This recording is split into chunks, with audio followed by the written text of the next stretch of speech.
competition. Great running there, guys, all the way through. The last time I broke 21 minutes for 5k was way back in 2013. I was then competing in the female 45 category. So, since running pool parkrun last year in 21 minutes dead, I've tried on a couple of occasions to go sub 21. I was close, but no cigar. So, roll forward to August 2024, competing in the Mid Cheshire 5k for England Masters Female 60. Let's see if I can pull it off. I was delighted to be selected for England against my native country of Wales in the international team competition of England v Wales. Mid Cheshire 5k is a great race, and it was nice on the evening to meet one of our subscribers here, Dave. So Dave's running tonight. Dave's hoping for low 17, so good luck. Thank you very much. Also nice to bump into fellow YouTuber Chloe Hamad. Go and check out her channel. So about 45 minutes to go before the start of the late summer Mid Cheshire 5k. How do we feel about tonight's race? Nervous, which is only understandable because obviously I want to do well. So to get ready for the race, I did a warm-up of about 1 mile. I also did some technique drills and some strides. As you can see, it's a beautiful evening. The conditions were absolutely perfect for a fast 5k. It was nice to meet up with some of the other competitors in my category and then find my starting area in the purple zone. So a few more drills before heading down to the start to have a team photo. As you can see here, the Welsh team lined up and the England team lined up next to them. I felt very proud to be stood at the front here. You might be able to spot me, and I was looking forward to really getting stuck into this race. Last start line thoughts? Still nervous. Looking forward to it though. So following on from my appearance at the Podium 5k last week, this is another extremely fast race where people go to try and run season's best and personal best. So you can see all these runners streaming over the line in pursuit of extremely fast 5k times. As I was in the purple start zone, which was right at the back of all these runners, it took me 50 seconds to cross the line, as you can see here.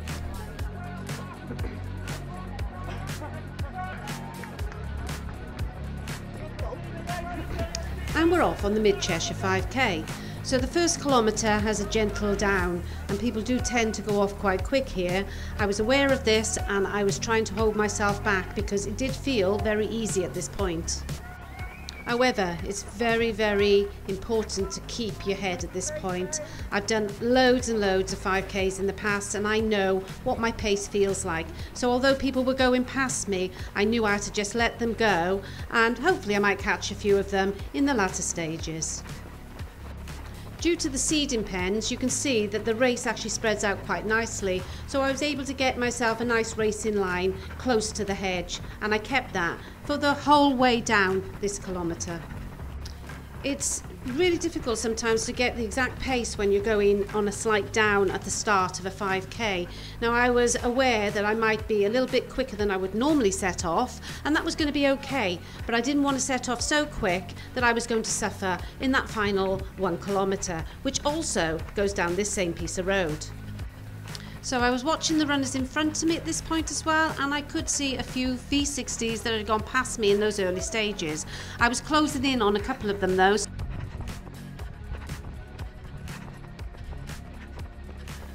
So yes, in the competition, 4 female 60s have been selected to represent England and another 4 to represent Wales. So there were 8 representative female 60s in all, and that was the same across all the age ranges from 35 up to 65.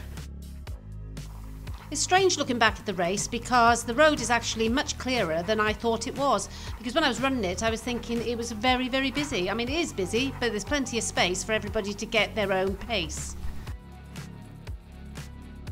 So here I am tracking the female 65 winner. She is a phenomenal runner. I did pass her later in the race, but I tell you something, I hope I'm running as fast as she is when I'm 65. So here I am going through the first kilometre in 3:58. Yes, a sub 20 pace. I wouldn't normally go through at that pace, but it just shows you what that slight downhill gave you. So start of the second kilometre, and it's still a mild down, and then it flattens out. I'm in a little bit of no man's land at this point. I've got that group in front of me and a few behind me, or there is somebody overtaking me at this point, but I'm actually just enjoying running at my own pace and watching those in front, tracking anybody that I think that I may be wanting to overtake in the latter stages. As you can see, I'm now starting to reel in some of the group that was in front of me. I'm starting to feel strong, and I'm thinking about how I can start to push on just a little bit more. Meanwhile, I was running the course in reverse, watching leaders come through and cheering on people that I knew.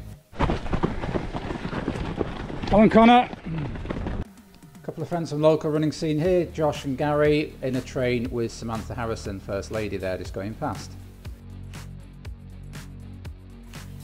So yes, I'm further back down the course, and I'm just about to enter the second stage of the second kilometre, and this is where it starts to have a drag, and you really have to think about how you're going to run this section. Yeah, so push too hard and you're really going to have nothing left for the end. So it's about maintaining a strong focus and just trying to maintain pace. I wanted to make sure that I was staying within touching range of that sub 21. So I know I've got a strong finish, so this is really where I need to make it count. I need to be confident that I can actually claw back anything I lose, although I'm hoping I'm not going to lose too much. So just around this bend, the course starts to climb slightly, but if you've paced the first kilometre right, you can really make some inroads into the course. And I was feeling really strong at this stage, and you can see I'm starting to pass a few runners now. So yes, I'm really feeling strong at this point, and here I am just about to go past the female 65 winner, and I'm pushing on up this hill. I really am feeling quite confident at this point that I may get that sub 21. I was really enjoying this part of the course. As you can see, it's a beautiful summer's evening, and I'm just pushing on. The sun's shining, there's very little breeze, and it's just perfect conditions really for a good 5k race. So I'm through 2 kilometres and I'm still on for sub 21, but I know that the third kilometre is probably the toughest kilometre of the race, so I really need to keep my focus here.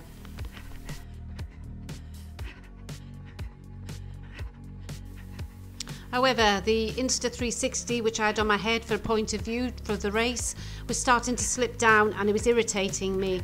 I really didn't need any distractions at this point, so I was thinking of just taking it off and running with it in my hand. Initially, I just tried to push it back up, and I was thinking this is going to have to come off. So I was delighted to see John up ahead, and off it did come.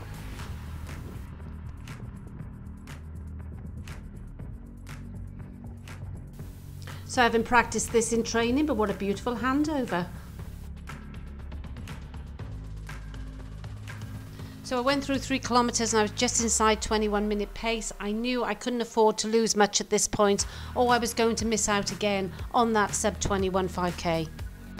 So I was delighted to see Dawn looking so strong at that point, but realised I was going to have to run quite hard to get to the end in order to see her come in, fingers crossed, in sub 21. So as John battled his way to the finish to try and catch me coming in, I went through 4k in 16:54. It was touch and go. Was I going to do it? So as I powered down towards the finish, there was a clock, but that was irrelevant because, as I said earlier, it took me 50 seconds to cross the line. So it was just open to the gods because I had no idea what time I was going to finish with at this point.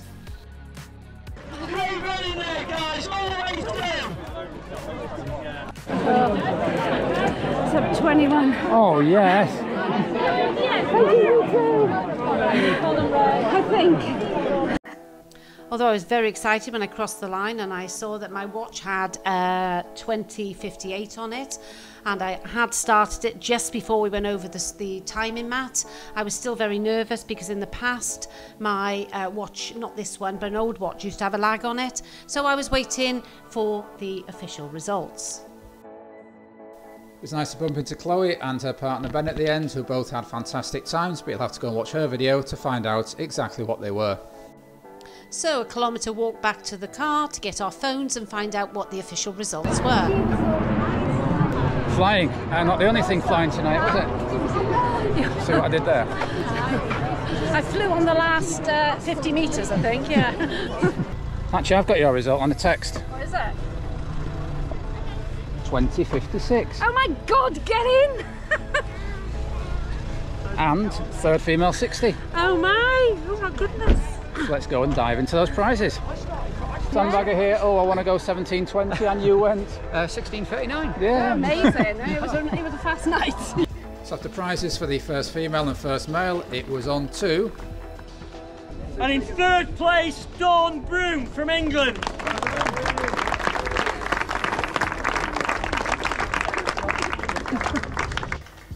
So as you can all imagine, I was super proud and super pleased to come away with a podium finish and to break sub 21, or to go sub 21. I've tried for a year on and off to do this, and the fact that I've done it at an England Masters race is superb. Also, this is the fastest I've done since I was racing as a female 45, as I said earlier on. So to be as fit now as I was then is testament to all the training and the hard work I put in. So if you have liked this video, please give it a like, subscribe if you've not already done so. Until next time, keep on keeping on. Keep on keeping on.